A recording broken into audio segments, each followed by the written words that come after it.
Shalom semuanya, selamat pagi. Apa kabar anak-anak semua? Miss berharap walaupun anak-anak hanya belajar dari rumah, Miss berharap anak-anak tetap jaga kesehatan yang pastinya harus tetap semangat.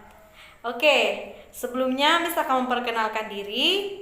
Nama Miss Nilawati dan anak-anak dapat memanggil Miss dengan sebutan Miss Nila. Oke, Miss Nila akan mengajar mata pelajaran IPA dan IPS di kelas 5. Oke, hari ini Miss Nila akan mengajar mata pelajaran IPA.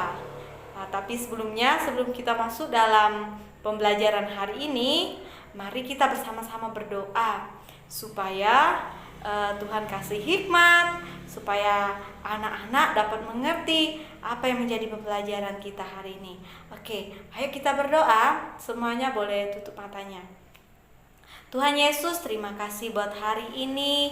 Kami bersyukur Bapa, walaupun kami hanya belajar dari rumah, kami percaya bahwa pimpinan Tuhan terus menyertai kami. Beri kami hikmat supaya kami dapat mengerti apa yang menjadi pembelajaran kami hari ini. Terpujilah nama-Mu Tuhan. Haleluya. Baik ya semuanya, hari ini kita akan belajar tema 1, yaitu tentang organ gerak hewan dan manusia. Subtema 1, pembelajaran 1. Sudah disiapkan semuanya? Ayo kita mulai. Apakah kalian tahu siapa saja sih yang dimaksud dengan makhluk hidup itu? Ayo tebak. Ya benar, makhluk hidup itu contohnya manusia, hewan, dan tumbuhan. Mengapa manusia, hewan, dan tumbuhan disebut sebagai makhluk hidup? Manusia, hewan, dan tumbuhan disebut sebagai makhluk hidup karena memiliki ciri-ciri yang hanya dimiliki oleh mereka. Lalu, apa ciri-ciri makhluk hidup?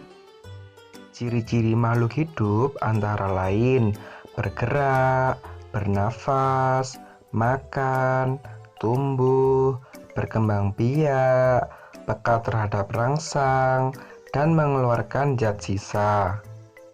Dan hari ini kita akan membahas salah satu ciri-ciri makhluk hidup, yaitu bergerak. Secara umum, bergerak dapat diartikan berpindah tempat. Contohnya, jika kalian sedang belajar sekarang dengan posisi duduk, lalu ketika selesai belajar kalian berdiri, berarti kalian telah bergerak.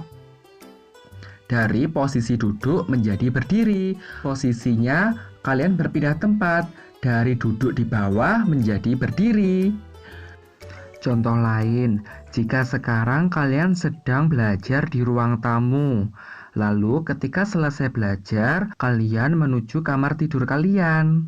Berarti kalian telah berpindah tempat, dan kalian juga telah bergerak. Gerak pada manusia dan hewan menggunakan organ gerak yang tersusun dalam sistem gerak. Organ gerak berguna untuk berjalan, berlari, melompat, gang, menggali, Dan lain-lain. Organ gerak manusia dan hewan. Salah satu ciri dari makhluk hidup adalah bergerak. Secara umum, gerak dapat diartikan berpindah tempat atau perubahan posisi sebagian atau seluruh bagian dari tubuh.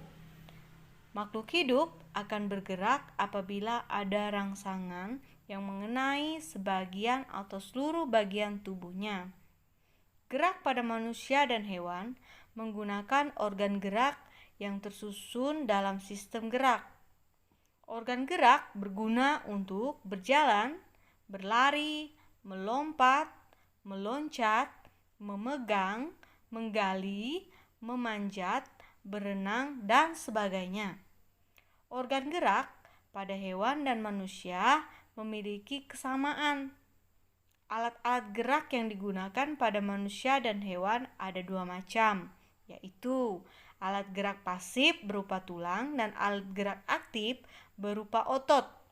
Kedua alat gerak ini akan bekerja sama dalam melakukan pergerakan. Kerjasama antara kedua alat gerak tersebut membentuk suatu sistem yang disebut sistem gerak. Tulang disebut alat gerak pasif karena tulang tidak dapat bergerak dengan sendirinya.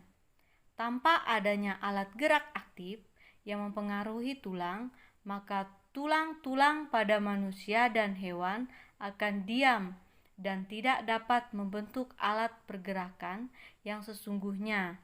Walaupun merupakan alat gerak pasif, akan tetapi tulang mempunyai peranan yang besar dalam sistem gerak manusia dan hewan. Otot disebut alat gerak aktif karena otot memiliki suatu senyawa kimia yang membuatnya dapat bergerak. Pada saat otot yang menempel pada tulang bergerak, otot tersebut akan membuat tulang bergerak. Berikut adalah contoh nama hewan, organ geraknya apa, dan fungsinya apa. Nama hewan: ikan. Nama organ geraknya sirip dan ekor. Fungsi sirip dan ekor umumnya adalah untuk membantu ikan berenang. Sirip pada ikan terletak pada bagian tempat untuk berbagai fungsi, seperti gerak maju, berputar, atau mempertahankan posisi tegak. Hewan kedua, katak. Nama organ geraknya tungkai kaki.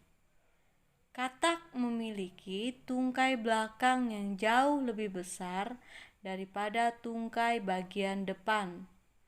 Fungsi dari tungkai belakang katak adalah untuk melompat sehingga strukturnya lebih kokoh. Sedangkan tungkai depan berfungsi sebagai penahan tubuh saat berada di darat. Tugas anak-anak, buka bukunya di halaman 14. Di situ ada tabel, ya.